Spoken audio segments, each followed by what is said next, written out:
Hello everyone, welcome to the WBC Muay Thai Nightly news show here in Verona, Italy at the AGSM Arena. Myself, Matt Lucas, and Eliza Menendez. Hi.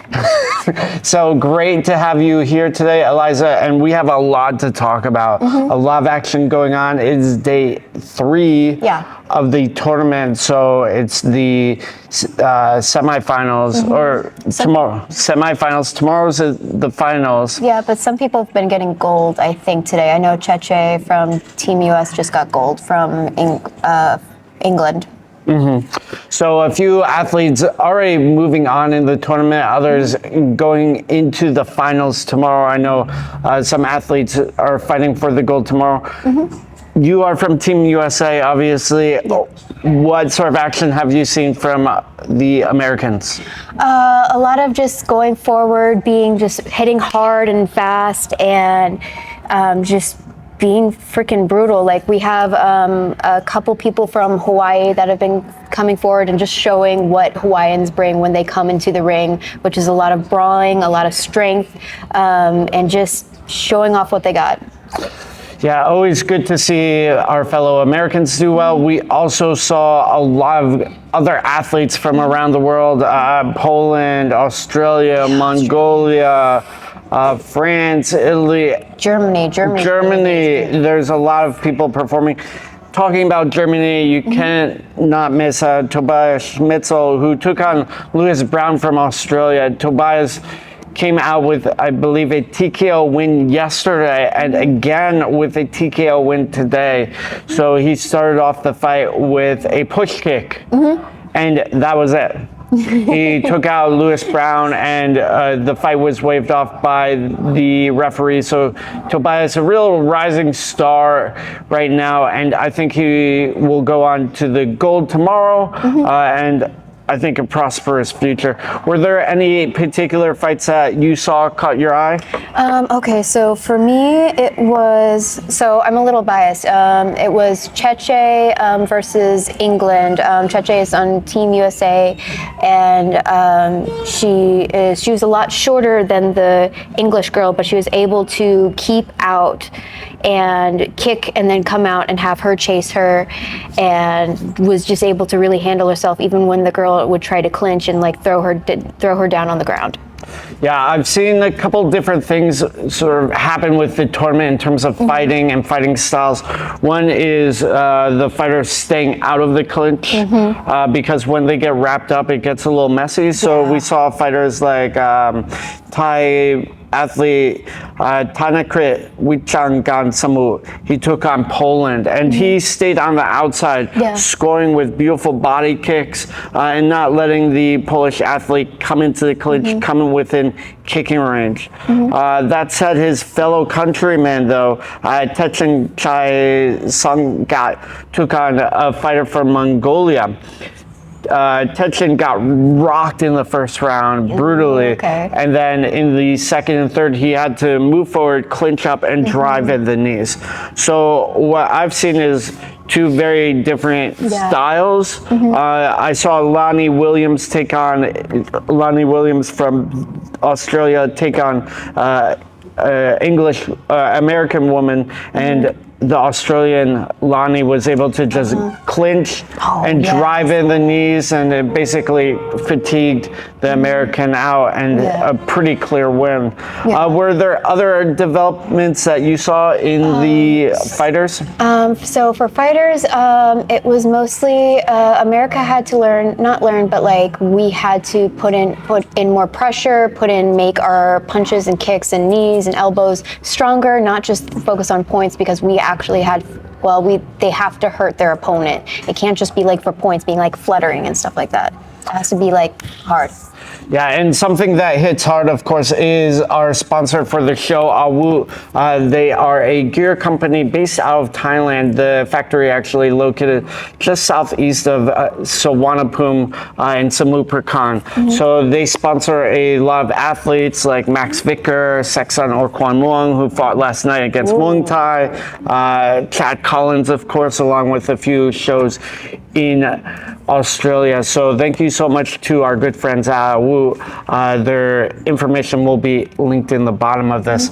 So I know that you've also been working hard on the media side of things. Can you tell us a little bit about what you're doing with the media and your goals? So my big goal, the biggest goal is to like create content that reaches outside the Muay Thai community, because we have a lot of stories in the community that are wonderful, and it's a shame that it just gets stuck in the community, and other people to fall in love with the sport need to hear fighter stories, because fighters are, I'm stealing this quote from the CEO of One Championship, but fighters are like superheroes, like real world superheroes, like that. It's the truth. People look up to them, and Muay Thai, I think, has more going for it than MMA, no offense, because Muay Thai is a lot more respectful. Like you'll see our fighters like, what was it? Brazil. I just finished watching Brazil and another country. Oh man, I wish I could remember him right now. But Brazil, like losing, but there was this beautiful, beautiful fight, and like they like hugged it out and were like, it was like just we're grateful to fight. Like they had fun and they showed respect. Like that's the one thing every photographer, when they're starting in the sport, they're going to get photos of the respect in Muay Thai, like bowing to each other after a fight, or hugging, or the prayers and stuff like that. Yeah, there's a lot of culture involved in the sport, which we also see outside in the village. Thai food, there's Thai dance, Thai arts and crafts. The festival isn't just the fights. It's an entire day of Thai activity, of Muay Thai, Thai culture, language, food. It's the whole shebang. One of the things that I've seen as well with Muay Thai is the development of the youth. Something we talked about yesterday with Bella. And one of the things we talked about with Chisa, the WBC representative over in Japan, was how a lot of the Japanese athletes begin in Muay Thai. So then they transition into maybe boxing or kickboxing. So I wanted to see Japan in action, and I was very impressed. Tony Asawa taking on Georgos Christolios. So Japan versus Cyprus, I just caught the last round of that. And the Japanese fighter, definitely very skilled, a lot of experience under his belt. So great to see the development of the Japanese fighters. Oh, cool.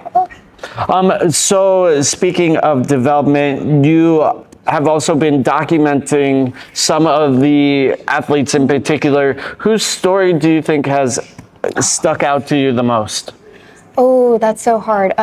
It's gonna be Keelan Weeks for me. He ended up losing yesterday, but both of his fights, like even the president of the WBC came up and watched his last fight just because it was so, he knows how to add the pressure, and even when he's outside the ring, he's very, very humble, and he talks about God and his family and everything that inspires him to keep going. But in the ring, he is utterly terrifying. You would not expect that.